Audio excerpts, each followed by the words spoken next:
Oke, jadi hari ini kan agak dadakan, tapi ya sudahlah gitu. Kebetulan saya sudah baca, tapi paper ini sebenarnya menarik.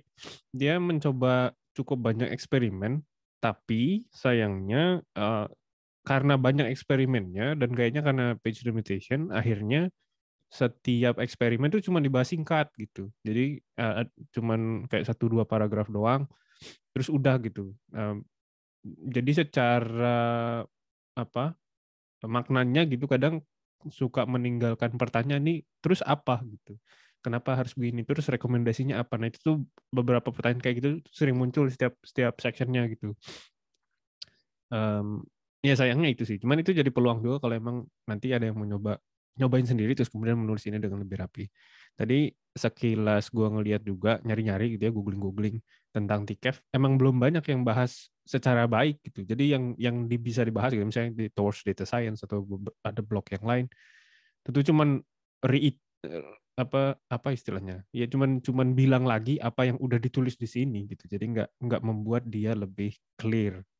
Jadi peluangnya beneran besar sih menurut gua kalau kalau kita bisa mencoba ngertiin ini terus ngambil uh, intisarinya apa dan bisa menjelaskan dengan lebih baik gitu. Menurut gue sih gitu. Nah, yang belum gue lakukan adalah menonton presentasinya. Jadi sebenarnya dia ada presentasinya juga di YouTube, bisa dicari. Nanti kalau mau ditonton aja terus kita coba diskusi offline kan atau lewat WhatsApp. But anyway, ya yeah, intinya ini tentang interpretability beyond feature attribution, terus quantitative testing with concept activation factors. Minggu lalu sempat dibahas sedikit sama Aul bahwa ini tuh tentang konsep ya. Konsep tuh apa sih sebenarnya? Kalau salah satu ceritanya minggu lalu itu konsep tuh kayak motif di zebra. Ini dia kasih contohnya di sini adalah mana dia bilang how sensitive a prediction of zebra is to the presence of stripes gitu. Jadi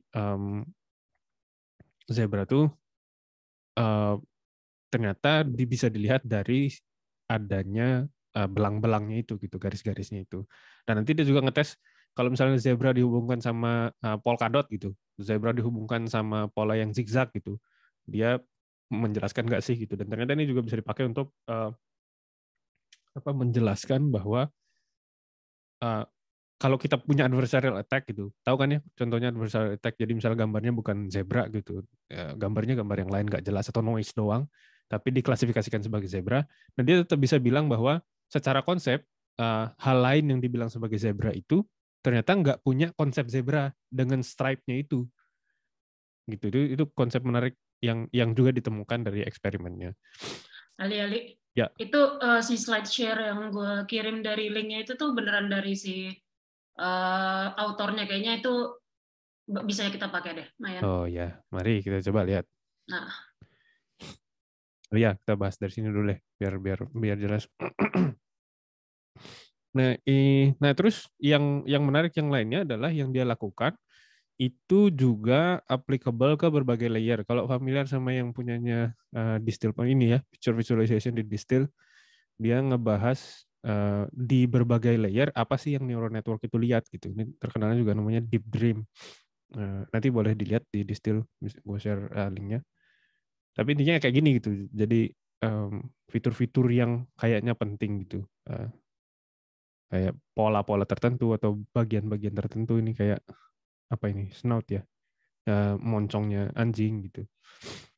Terus ada yang bubbles gitu, ada bunga dan seterusnya gitu.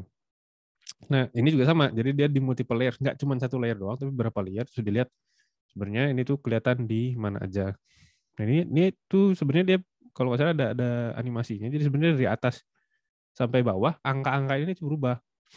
Jadi mana yang berhubungan sama stripes, mana yang berhubungan sama horse, mana yang berhubungan sama savana gitu, dari bawah sampai atas. Ini juga berhubungan sama ceritanya Aul minggu lalu, uh, bahwa semakin dalam gitu. Ini kan yang lebih lebih apa ceteknya gitu, layer yang lebih dekat ke input image-nya. Ini semakin dalam konsepnya, maka yang dia lihat sebenarnya berbeda-beda gitu. Jadi konsep importance-nya mungkin nanti lebih ke stripe-nya, lebih ke horse-nya, lebih ke savananya gitu. Terus kayaknya ya, bisa full screen. kenapa? Ini mau di full screen? Ya udah di full screen. Udah kelihatan? Oke. Ya. Nah, sistem ya ini sistem including image classifier operate on low level features. Ini ya tadi konsep intinya yang dia mau eksplorasi. Nih, why was this a cache machine? Intinya sih ini masih di interpretability ya ujung-ujungnya gitu yang mau dilihat. Kenapa suatu gambar tuh dibilang sebagai objek tertentu gitu. Kenapa ini begini? Skip to next slide. Oh ya. Nah, terus understanding nah intinya yang perlu dilihat tuh yang di bawah ini. EM itu adalah vector space yang menjelaskan dari model state-nya. Jadi bayangin kayak embedding vector lah gitu ketika kita bicara word gitu misalnya atau misalnya image gitu ya. Jadi ada embedding vectornya layer di bottleneck-nya itu. Nah, terus ada human concept space. Ini tuh sebenarnya unknown, kita nggak tahu gitu. Tapi ini cuman konseptual ya secara umumnya. Gimana caranya kita bisa memetakan dari embedding space dari modelnya ke embedding space dari human yang emang bisa kita mengerti. Kalau dihubungkan dengan PQVAE gitu ya, anggaplah gitu misalnya satu embedding itu mewakili satu konsep tertentu dari image-nya yang bisa kita pahamin. Kira-kira kayak gitu. Nah, poinnya adalah di ini papernya yang ngebahas ini Vinale Doshiveles, dia profesor di Harvard. Dia bilang bahwa sebenarnya fungsi yang bisa memetakan ini tuh nggak mesti perfect gitu. Jadi nggak semua konsep yang di embedding vector tuh harus bisa dijelaskan di konsep manusia gitu. Pasti ada kelemahannya, but it's okay gitu.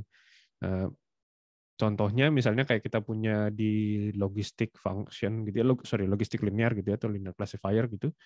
Kan biasanya kita suka interpret tuh fiturnya untuk masing-masing, penilainya yang paling besar yang mana kalau misalnya kita bicara data tabular gitu.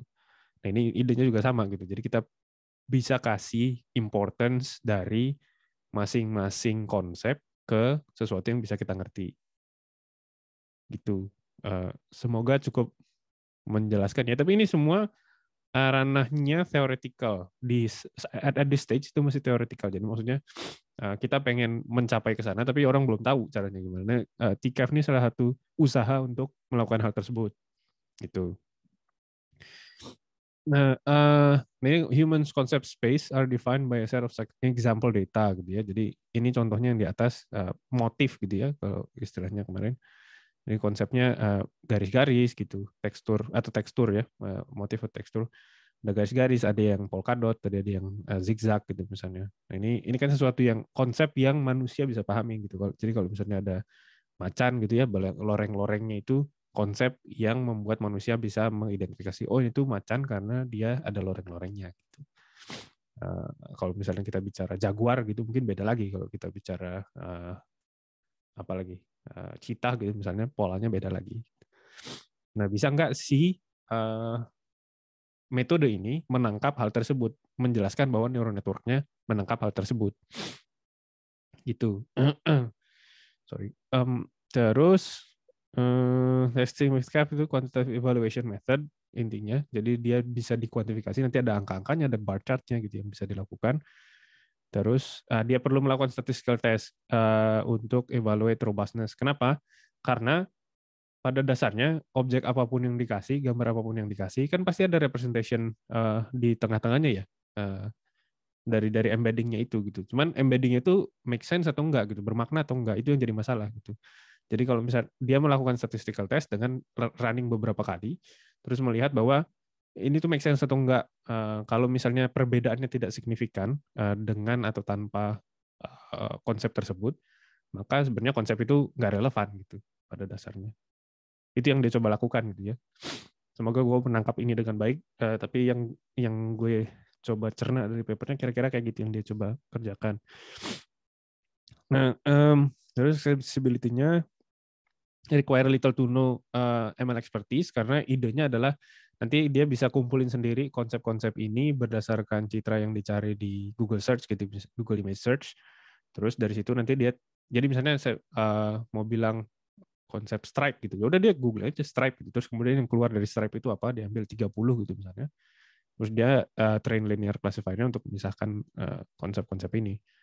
Nah, nanti ada pertanyaan yang gue masih belum kebayang, tapi nanti mungkin kita bisa diskusi. Terus Terus ya plugin readiness without any retraining of the ML model. Jadi modelnya ya udah pakai itu aja karena kita cuma butuh embeddingnya doang. Tapi nanti yang dilatih adalah model yang lain untuk memisahkan konsep dan objeknya. Gitu. Terus ya karena itu juga jadi dia post hoc ya, nggak perlu di tengah-tengah tapi bisa selesai modelnya udah jadi terus dipakai di akhir. Terus global quantification, inter classes or examples with a single measure. Jadi dia berlaku untuk banyak contoh kasus karena angkanya nanti bisa langsung comparable untuk semua objek. Alternatif dari ini ada, yes, silakan, boleh nanya dulu. Oh, bukan nanya sih, iya. kayak nambahin. Tadi kan Ali sempat bilang modelnya yang dilatih model yang lain. Itu kalau gue baca kayaknya benar. Specifically mau nambahin dari embeddingnya sendiri, nanti mereka ngelatih another binary classification di mana image true positive-nya itu konsep image yang berhubungan sama konsepnya, yang lain random image. Kalau gue nggak salah tangkap gitu. Ya, terima kasih. Nah, thank you. Terus poin terakhirnya global quantification tadi, kembali ke sini, idenya adalah nanti dia bilang alternatif dari ini tuh sebenarnya untuk apa? Interpretability atau explainability dari image model ini yang tadi kan gue kasih lihat Deep Dream gitu ya. Tapi Deep Dream itu sebenarnya cukup generik. Alternatif yang lain lagi adalah GradCam. Kalau pernah dengar GradCam itu saliency map. Jadi misalnya kita punya gambar terus nanti dilihat dikasih heat map gitu di gambarnya, mana bagian yang dilihat dan tanda kutip sama si neural network-nya.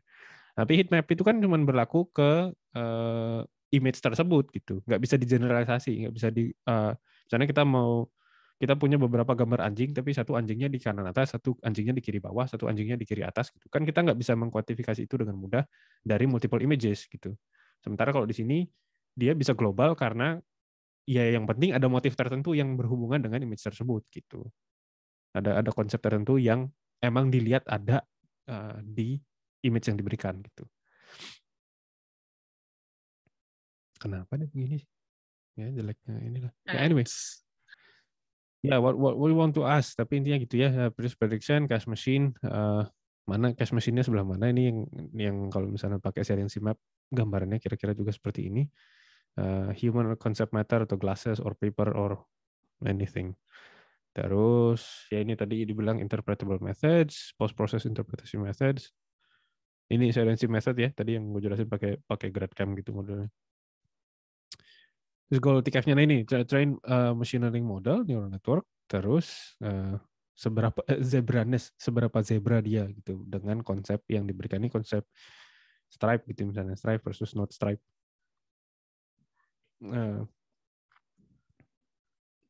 Nah ini citranya, jadi consider feed forward layer with M neurons, terus given set of examples we find vector RM. Nah, possible sama and negative with the concept gitu ya, random examples will be used as counter example. Jadi contoh konsep-konsepnya sama random example, terus dia mencoba mencari ini decision boundary-nya gitu ya. Ini konsep yang di learn, ini random image saja, terus mana yang dia bisa dapatkan, dan nanti dari vektor yang sudah dapatkan ini sama kayak di logistic regression, dari vektor yang kita dapatkan dia bisa di-apply ke sini. Nah, ini tuh harus jadi dari citranya dulu dapat embeddingnya, terus dicari gradiennya yang dikalikan dengan vektor. Nah, idenya adalah ya sebenarnya mirip sama di kayak GradCam karena yang dipakai gradiennya juga gitu ya. Kan informasinya diberikan dari gradiennya. Terus dikalikan dengan vektor ini supaya dapat konsepnya sebenarnya yang mana yang dianggap penting. Terus how to derive caps, ini ya tadi konsepnya Zebra-ness, kemudian diturunkan terhadap stripe konsepnya, sehingga ini tinggal grad dari outputnya dikali dengan vektornya. Ini output dari layernya, ini logit of the state, ini logitnya dari state keluaran ini activation vektornya. dan dicari gradiennya dikali dengan vektornya. Nah, bagian ini nih gue agak bingung nih sampai sini. Sebenarnya dia bilang cuma lebih besar dari 0 turunannya dibagi dengan panjang dari XK. Ada yang ini nggak mau menambahkan, mau menjelaskan bagian ini? Gue agak masih nggak ngeh sama bagian ini sebenarnya. Sorry, itu Prata siapa ya? Nggak tahu saya. Dia tidak mengganggu. Dia tidak mengganggu tapi ya sudah gitu. Oke. Yeah, anyway. Terus statistik nah ini if learn curve are meaningful, relearn curve using different samples, positive negative concept. Minimum ini ya, curve itu are ones with consistent t-curve. Terus two side t-test ini yang tadi gue bilang ada t-testnya karena perlu dibilang bahwa ada konsep yang nanti dipelajarin tapi ya bukan konsep, ada embedding yang dicoba dipelajarin tapi sebenarnya atau konsep yang tadi.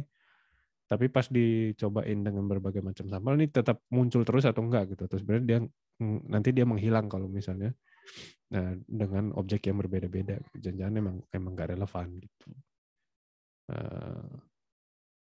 Ini ada relatif t-curve. Ini kayaknya poin lain aja ya. Nanti aja bahasnya karena tadi gue bilang ini eksperimennya dia banyak tapi dia nggak menjelaskan dengan. Jadi gue nanya dong yang apa? Jadi si TCAF ini kita itu udah punya model, ya. Terus dia kayak di plug-in gitu ya? Dia di plug-in. Coba di ini deh slide yang ada gambar zebranya itu. Jelek. Banyak ad-nya. Ads. Nah, kalau nggak mau ads bayar katanya. Yang ini? Bukan, ada lagi ini deh. Ya itu. Itu yang itu kan ada FT sama HTK ya. HLK ini. HLK ya. FL sama HLK. Oh, ya FL sama HLK. Nah itu kita tuh udah punya classifier gitu maksudnya. Ya. Oh, terus dari classifier itu kita ambil si layer yang M itu. Layer yang M, ya betul. Terus dari situ ditempelin si curve-nya. Dia ngelatih dulu. Jadi semua yang M ini. Oh, diambil representation-nya yang M itu. Oh, gitu. Terus dicari. Dipakai untuk ngelatih classifier. Okay. Nah, si curve-nya sendiri apa bentuknya? Si linear classifier itu contohnya. Si G itu ya. Oh, oke. Gitu. Oh, jadi ini tuh kita mau tahu dari si representation itu sebenarnya ada nggak sih konsepnya, terus benar nggak tuh konsep tersebut yang dipelajarin gitu ya? Iya, kurang lebih begitu. Oke. Dia emang harus dicoba sih nanti biar lebih kebayang. Karena kan dia bilangnya harusnya orang yang nggak punya ML knowledge juga bisa cobain sendiri. Tapi maksudnya kalau teorinya menarik sih. Maksudnya kita mau explain sebuah latent space ya. Iya. Ya kayak embedding ya kalau di NLP kan. Iya, persis. Di papernya juga dibahas. Jadi di linearity neural network latent dimensions. Jadi dia bilang mapping latent dimension to human concept juga dipakai di words. Jadi ini paper word to fact. Ini plagiarism saya itu. Iya paham. Tapi ya, jadi emang konsepnya gitu. Jadi dia mencoba membandingkan, mau mendapetin yang kayak word to fact gitulah idenya. Menarik ya. Oke. Tapi dari gambar.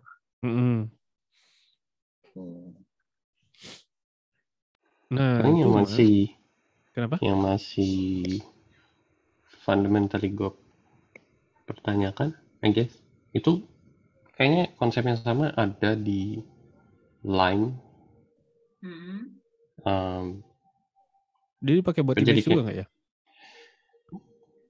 Enggak sih kalau Line, tapi mungkin ada pernah coba, gue nggak tahu.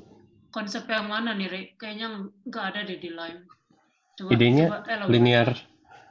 linear diambil atributnya terus dipakai kayak linear classifier-nya benar atau enggak. Nggak, kalau yang Lime itu dia ngelatih, ya benar sih, ngelatih surrogate model dari input sama resultnya itu kan. Terus cuman dilihat mana, kalau misalnya dia, jadi Lime itu kayak feature attribution juga, ngelihat bagian mana yang paling penting buat si kelas itu. Jadi waktu pas sudah dia ngelatih surrogate model dari input sama resultnya itu, coba di on off group of pixel, katanya super pixel, terus mana yang bikin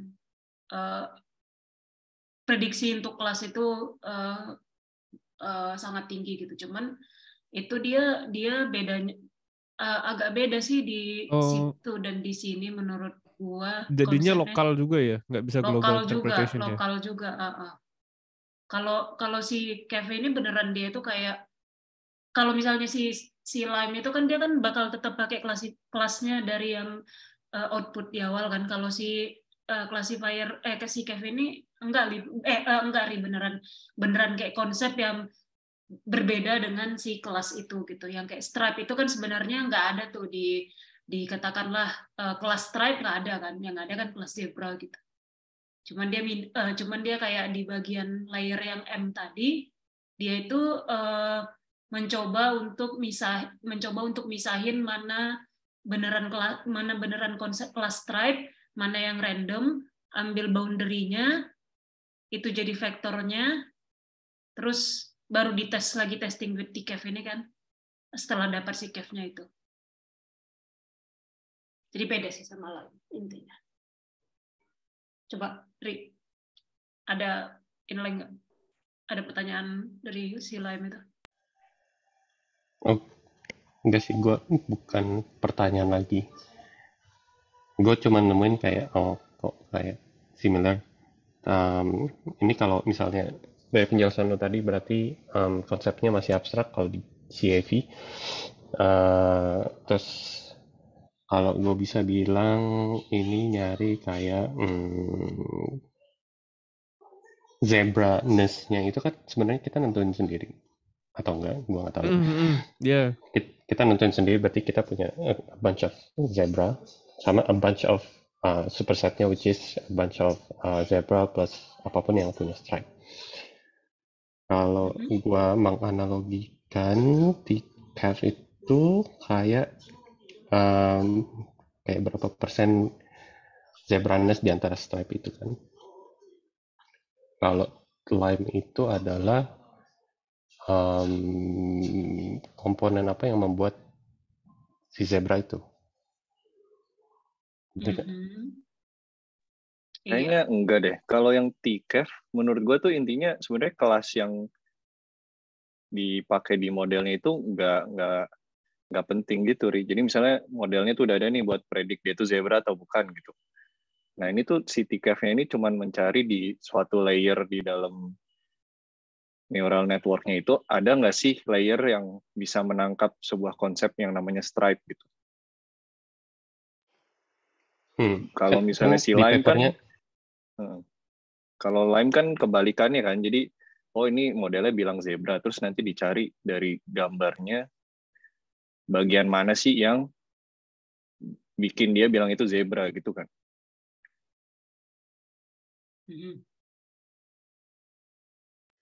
Which is bisa jadi badannya yang bergaris-garis, iya. Tapi kan kalau ini kan menurut gue sih lebih ke kita tuh pengen memastikan si model itu punya konsep yang mirip dengan manusia ya. Kalau gue nangkepnya gitu ya, makanya kalau bisa nebak zebra tuh pastiin salah satunya adalah karena stripe-nya gitu. Atau misalnya kita nyari konsep berkaki 4 gitu, harus dipastiin dia tuh berkaki 4. Gitu nggak sih?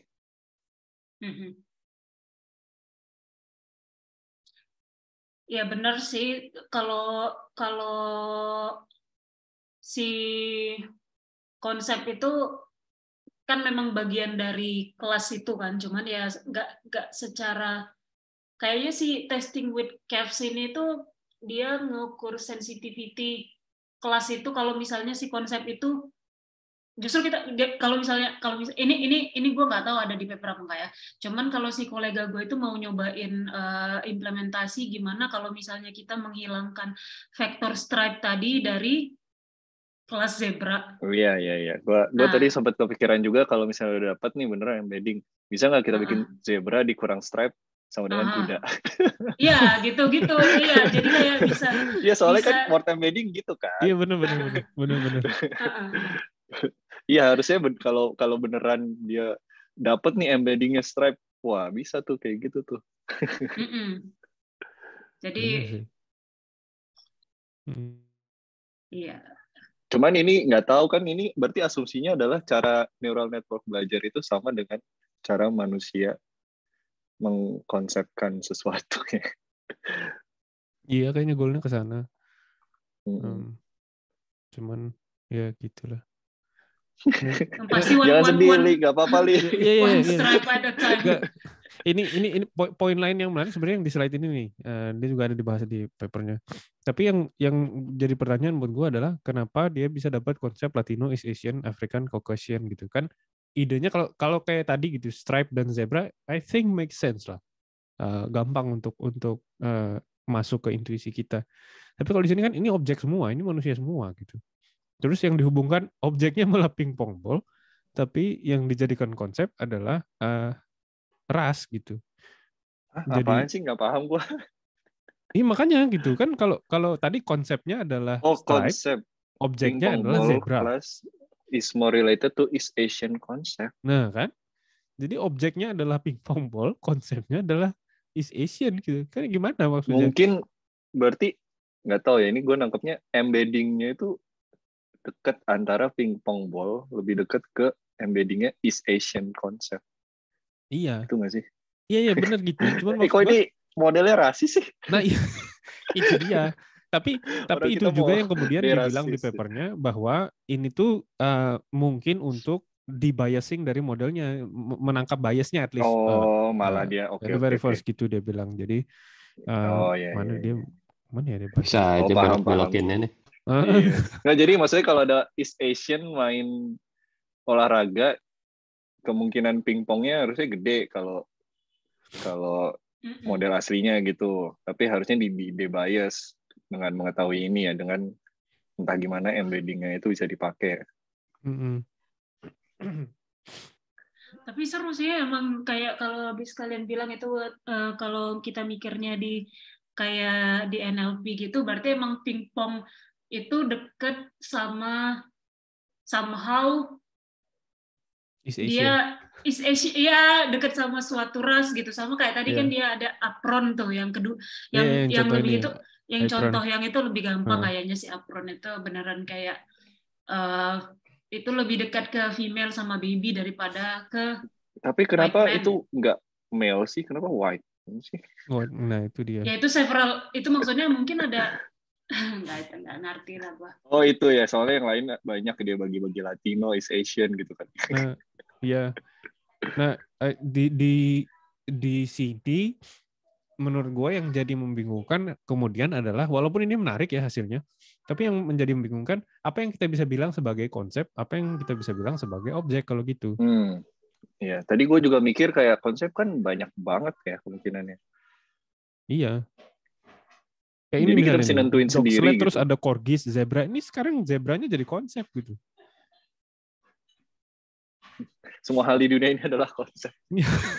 Jadi filosofis sekali pertanyaannya. Enggak sih, corgi, zebra, Siberian husky kan kelasnya gitu kan? Bukan, ini konsepnya Ul. Kelasnya dog sled ini. Kan ini dibilang apron class is more related. Berarti kelasnya kan di sini. Oke. Apron class. Oh iya. Kelasnya dog sled. Nah, ini jadi konsepnya, konsep corgi, zebra, Siberian husky. Tapi kalau kita kembalikan misalnya ke analoginya ke word to fact, ya bisa aja sih sebenarnya satu kata kan kombinasi dari beberapa yang lain gitu misalnya secara embeddingnya.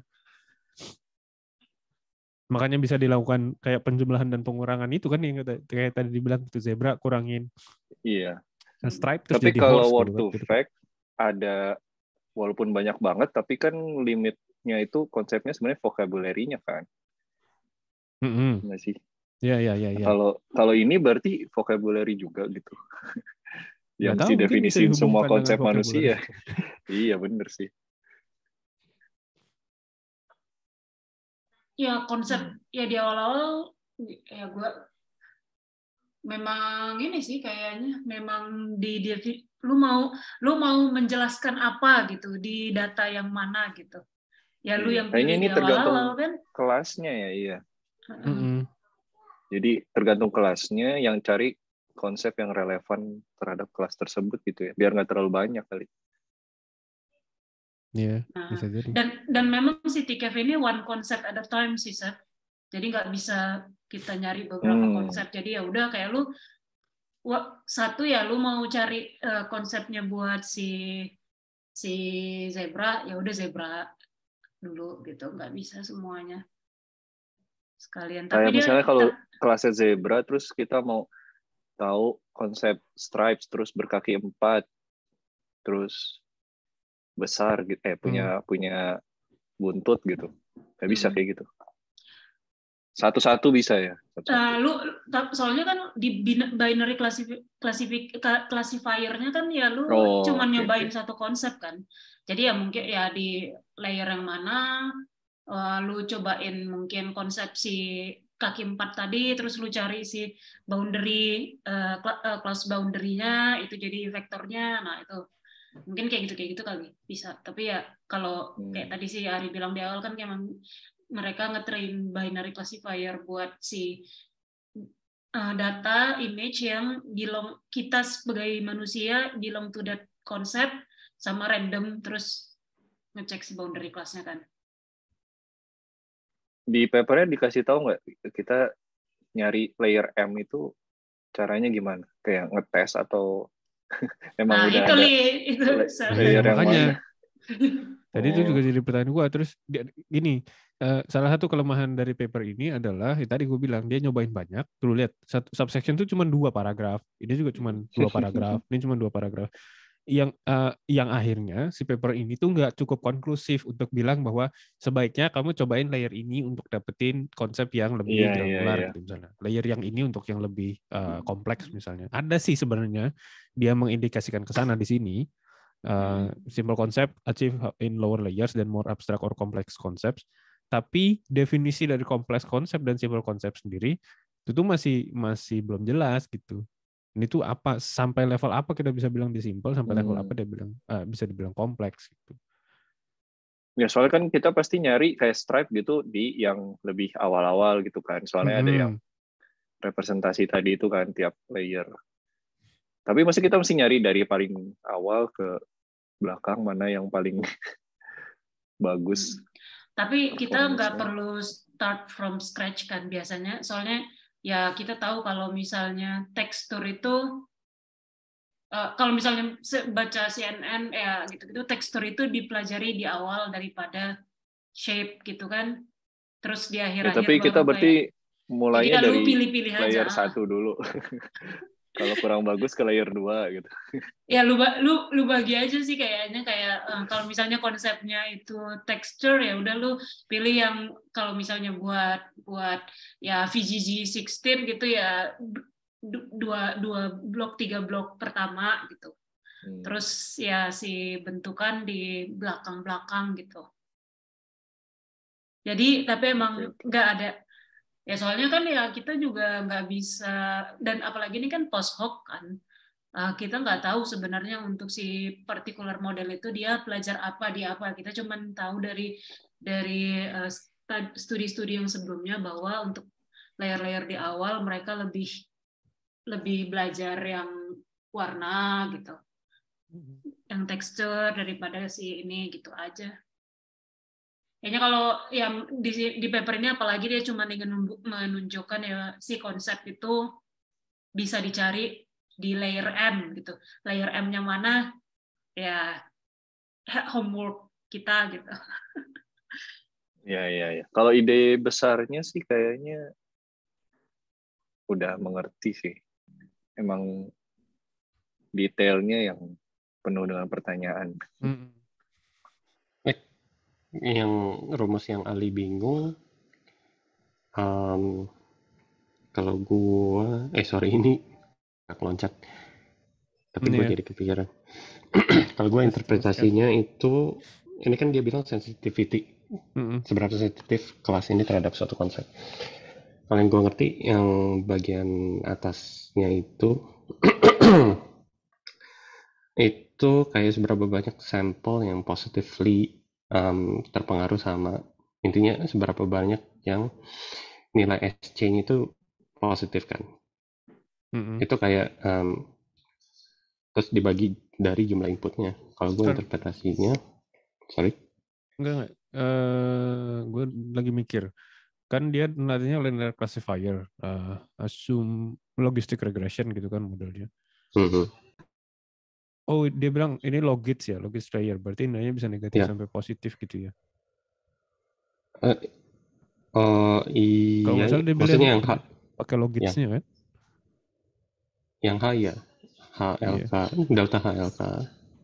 Iya. Nah, makanya gue bilang tadi, karena dia logistic regression dicari turunannya, berarti dia dapatnya yang kayak kurva bell shape curve gitu kan? Bukan. Enggak, tapi itu positif semua dong jadinya kalau gitu. Masa sih positif semua? Kalau gitu rumusnya aneh dong. Karena kalau dari yang gue baca di sini kan, the fraction of k class input, bla bla bla, itu interpretasi gue adalah berapa persen untuk kelas ini yang terpengaruh sama konsep ini. Berapa persen as in, berapa persen dari input. Karena dibagi X kan. Iya ya. Yang masuk ke dalam konsep ini. Positif dalam artian, konsep ini berpengaruh cukup sampai si logisnya itu, atau hasil dari delta logis kali dot product dari vektor ya, itu jadi positif. Masuk akal ya. Tapi intinya interpretasi gue ya, jadi ini kayak beneran sensitivity terhadap suatu kelas, terhadap suatu konsep. Kalau zebra ada hidung, ada stripe, berapa persen yang kayak terpengaruh sama hidung, berapa persen terpengaruh sama stripe, gitu nggak sih? Make sense. Yang masih gue belum ngerti itu vektor C-nya itu dari mana? HLK kan logits dari satu function prediksi. Vektor C-nya itu udah apa ya? Ini konsepsi.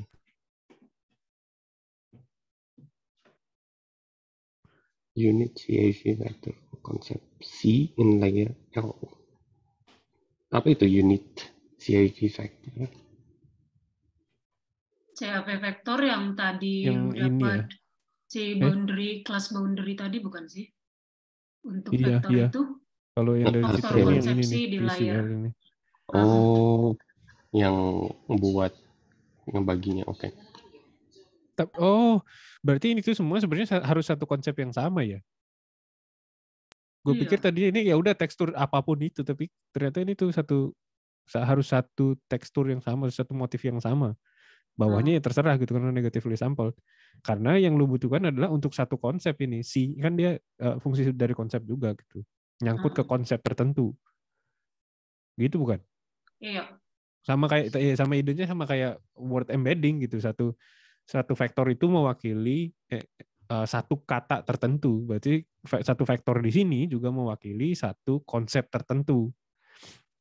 Sehingga yang dilatih di sini data latihnya yang pertama semua harus dari satu kelas, nggak bisa kayak ngasal aja gitu. Maksudnya kalaupun dia stripe, nggak bisa stripe sama tekstur sama dotted sama zigzag gitu misalnya, nggak bisa dilatih bersamaan berarti. Enggak. Gitu ya? Iya, kan itu tadi yang ditanya si Yosef tadi juga. Iya, jadi one concept at a time. Iya, betul, satu konsep. Iya, oke. Ya itu tadi gue bingung karena gue pikir ya udah ini yang penting apa kayak maksudnya bisa beda-beda gitu, tapi ternyata harus garis-garis semua gitu ya. Ya, oke. Tapi it takes time juga untuk dapetin semua. Cuman ya agak spesifik dari sisi konsep yang bisa dilatih, tapi can be applied globally ketika kita bicara inputnya banyak gitu kan. Kalau kita udah punya si embedding dari si konsep itu ya udah tinggal tes aja kan ya. Ya. Tapi embedding dari konsep itu tuh misalnya ada yang udah klasifikasiin ini stripe ini bukan gitu ya. Yang tadi yang antara stripe sama random tadi. Stripe sama random, terus nanti stripe sama apa sama stripe sama random, terus kemudian stripe sama random dapat stripe. Ya, terus nanti ada rambut kaki gitu, misalnya ini ya. brown hair atau ya kaki 4 gitu misalnya. Sama yang lain. Berarti tetap harus konsepnya itu predefined. Iya. Set of concepts-nya terbatas sama kita. Iya, makanya ini kayaknya tergantung tujuan si modelnya gitu. Kita tuh mau memastikan si modelnya ini belajar sesuatu yang kita sebagai manusia juga akan pakai untuk nge-classify. Misalnya ini berarti modelnya tuh emang antara zebra atau kuda gitu. Makanya kita mau memastikan dia belajar stripe. Gitu. Kayaknya sih gitu sih. Iya. Make sense. Bisa nih nyoba nih, menarik sekali nih. Ini kayaknya bisa dicobain deh, harusnya secara ngelatihnya relatif. Jadi kapan ini sesi lab? Sesi hands on apaan? Lo yang mainan image kan? Tiba-tiba awal. Dari awal. Nggak, maksudnya lo yang suka mainan image kan? Atau yang lo kerjain sekarang image? Iya sih, tapi gue nggak mainan konsep. Ntar kalau gue mainan konsep di kolega gue, dikira ntar gue ambil kerjaan dia lagi. Bagus. Masih pro. Gue baca-baca aja. Ini menarik yang ini sih, juga dia bilang. In practice, semantically related concepts often yield caps that are far from orthogonal.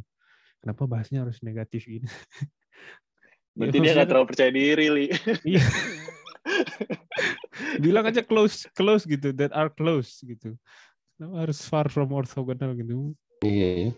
Aneh. Far from orthogonal nggak tegak lurus, berarti nggak bisa dibedain kan? Iya, kalau kan harusnya ini, tapi kan memang make sense bahwa brown hair dan black hair harusnya emang deket kan konsepnya gitu. Kenapa bahasanya far from orthogonal? Lucu juga. Anyway. Ya tapi itu poinnya menarik bahwa cuman yang mungkin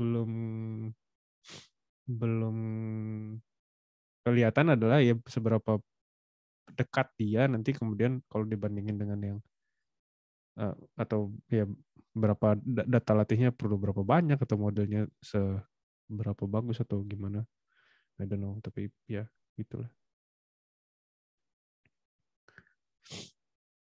Bayari. Iya. Ya, anyway, itu kira-kira. Oh, terus ini satu poin lain yang menarik juga dia adalah P dot, P stripe, P mesh, terus dia bisa digabungkan. Ini benar kayak word2vec jadinya. Iya, jadi ini tuh menurut gue sih harusnya langsung aja buktiin. Kayak word2vec kan ada tuh di two-dimensional space, kayak titik-titiknya itu. Iya. Kayak gitu aja gitu, kasih lihat emang bener gak tuh dot, stripe, mesh, deketan, terus apa yang jauh gitu. Pengen tahu sih. Tapi kalau ini gimana ya, embedding yang didapat dari suatu, misalnya ini kita dapat nih embeddingnya stripe di kasus classifier yang ini. Kalau kita punya, misalnya dalam model yang lain itu prediksi leopard atau cheetah gitu. Terus kita juga mau cari tuh embeddingnya stripe. Belum tentu sama ya? Atau akan mirip juga ya embeddingnya? Gimana? Coba diulang. Ini kan misalnya kita udah punya nih sebuah model yang dia tuh cuma prediksi zebra atau bukan lah gitu. Yeah. Nah, terus kita mau ngecek dia belajar nggak sih si modelnya ini belajar konsep loreng-loreng apa enggak gitu kan dengan si TCAF ini. Terus dapat dong si vektornya itu yang representasi embedding-nya lah. Dianggap. Nah, terus kita punya model lain nih. Model lain ini cuma nentuin dia itu macan apa citah gitu. Nah, terus kita cari juga di situ. Dia belajar nggak sih konsep stripe itu gitu. Terus kan dapat juga tuh embedding-nya. Apakah nah, berdekatan harusnya gitu? Berarti harusnya berdekatan kan ya? Iya. Soalnya ini gambar gitu. Maksudnya kalau word to vec kan ya pasti sekeliling apa sih asumsinya kata-kata yang menyertai dia selalu mirip kan. Kalau gambar kan harusnya sama juga ya, mirip juga ya. Harusnya mirip. Nah, tapi kalau modelnya nggak belajar. Iya, model dependent dia kan jadinya. Oke. Kalau di awal-awal bentukan-bentukan feature-nya itu nggak ada ngambil stripe, gimana dia gimana filternya ngambil stripe, kalau dia cuman nggak pernah lihat si stripe itu gitu. Nggak, maksudnya kalau ada model, emang ini jadi harusnya model dependent apa independent sih ini? Independent ya? Dia kayaknya model dependent deh, kayaknya ya. Maksudnya ya. given model, tapi given model lu good enough, jadi misalnya lu udah ngelatih ke ImageNet kan sebenarnya dia udah ngeliat banyak harusnya kan, terus dia bisa karena kan pada akhirnya lu ngambil embedding dari model tersebut gitu. Jadi ketika modelnya cuma bisa bilang hot dog or not hot dog, ya yang dia lihat sebagai hot dog or not hot dog itu bagian apanya gitu. Nah, tapi kan kita nentuin nih konsepnya. Kita kan kalau ini kan misalnya tadi emang 2 model nih, tapi pas kita bikin linear classifier itu yang buat CAF itu, yang cari decision boundary-nya, itu pakai set gambarnya kan bisa sama kan sebenarnya. Iya. Nah, tapi si filter yang di layer M tadi kan belajarnya untuk 2 model yang berbeda. Ekstrak feature yang itu berarti asumsinya gitu. Oke. Soalnya kan neural network katanya ya pertama detect edges, terus kedua detect pattern. Kirain ya kemungkinan kalau detect pattern dia detect juga dong loreng-loreng. Ada nggak ya contohnya di sini? Tapi ada enggak, kalau misalnya yang detect pattern yang loreng-loreng dan lain-lain tadi dilihat lagi ada nggak di datasetnya, di training datanya. Kalau enggak ya si filternya itu tiba-tiba tahu dari mana kalau ada bentukan loreng-loreng gitu. Nah, makanya tadi model satunya nih misalnya emang deteksi macan atau citah gitu. Itu kan kita carinya pakai corak badan kan. Corak badan. Berarti harus berarti harusnya ada juga dong. Citah ini Citah itu polkadot lah. Kalau macan loreng-loreng lah. Oke, nah udah. Berarti kan ini aja lah panda sama beruang lah, panda sama. Enggak, kita bilang nih agak maju dikit kan di layer yang lebih dalamnya ya feature yang dia pelajarin ya si polkadot, bentukan polkadot sama bentukan loreng-loreng kan? Iya, berarti ada kan? Filternya. Ada, tapi kalau misalnya tiba-tiba kita ngambil stripes, nggak ada filter yang menangkap optimize untuk stripe kan? Karena sebelumnya ya filternya itu ya optimize-nya buat loreng-loreng sama polkadot. Jadi ini mungkin tes yang relevan, Chef. Jadi dia nyobain ada gambar taksi sama gambar timun, terus tapi dikasih caption di dalam gambarnya ada cap, terus ini ada tulisan cucumber-nya. Terus dia nyobain juga kalau misalnya cap-nya diganti dengan kata yang lain, random word gitu ya. Ini juga sama, cucumber-nya diganti sama random word. Ternyata modelnya jadi kalau untuk cap dia bisa nggak fokusnya ke sini bisa. Tapi ada kasus ketika misalnya di cucumber, ketika dia dikasih teksnya diganti-ganti, ternyata modelnya jadi jelek gitu. Jadi akurasinya malah jadi berkurang. Akurasinya berkurang, 0% noisy, terus 30% noisy, terus noisy. Ya intinya gitu. Tapi terganggu karena ternyata modelnya salah belajar gitu. Dia malah belajarin dari kata-katanya bukan dari citranya. Fokusnya salah gitu. Oke. Kalau yang kayak gitu apa? Oh, itu konsepnya no captions atau dari caption terus image-nya. Both Cucumber classes ketika closely matched to tools. Nih, the network use image concept more than the caption concept regardless of the models. Tapi untuk yang Cucumber ternyata enggak gitu. Ini gambarnya juga agak membingungkan kenapa ini akurasinya kayak kenapa di no captions for 100% noisy di sini 0% noisy. Kalau 0% noisy sama no caption harusnya di mana dia ngeliatnya? Ya anyway. Oke. Kenapa dia ngurutinnya gini gitu juga agak membingungkan kadang-kadang. Tapi anyway ya gitulah. Itulah kira-kira gimana? Oke. Menarik, mantap. Menarik sih. Ya, lumayan lah, lumayan belajar lah. Tapi Coba kayaknya gue jadi nggak tertarik sih baca papernya. Membingungkan papernya. Ya, jadi kayak contoh yang gambar dengan caption ini menarik sih. Cuman kalau kenapa harus itu tesnya ya? Lucu juga ya. Karena kadang-kadang kalau misalnya kalau explainability itu mereka menemukan bahwa si modelnya itu belajar hal yang salah. Kan? Jadi makanya yang dia kasih caption itu si model ini tuh juga untuk gambar yang mana gitu, untuk kelas yang mana dia itu kayak ngelihat daerah yang salah gitu. Jadi dia itu sangat sering terjadi kan buat yang si GradCamp gitu-gitu kan. Kalau contohnya mereka nge-highlight kalau misalnya ada Siberian Husky, mereka nge-highlight snow-nya instead of si anjingnya gitu karena Siberian Husky banyak di tempat-tempat yang bersalju gitu. Tapi kan itu salah gitu, bukan itu intinya yang kita mau. Nah makanya itu dia deteksi pingpong ball pakai orangnya ya boleh. Iya. Pakai rasnya. Pakai rasnya. Bener. Soalnya dia bilang dumbbell. Kalau dumbbell tuh nih for dumbbell class dia bilang arms konsepnya. Oh dia jadi fokusnya bukan dumbbellnya tapi melihat fokusnya tangannya. Bagian tangannya. Gitu. Ya makanya dia bilang sebenarnya model ini juga membantu untuk identifying bias dari modelnya sebenarnya sih. Tapi ini dia bilang this finding is consistent with previous qualitative findings from mod FinCEF Deep Dream picture gitu. Jadi menarik sih sebenarnya bisa dipakai ke sana. Gitu. Itu ngelihat yang gambar yang 5 itu kelihatan sih di situ mereka mau menentukan mana yang lebih simple.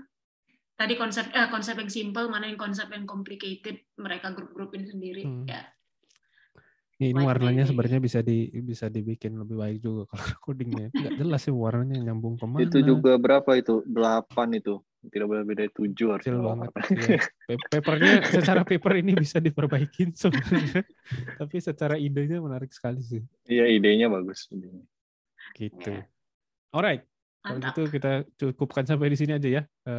Oke. Terima kasih semua diskusinya. Ali. Sampai ketemu minggu depan. Terima kasih. Jadi itu siapa jadinya si Ek Prata?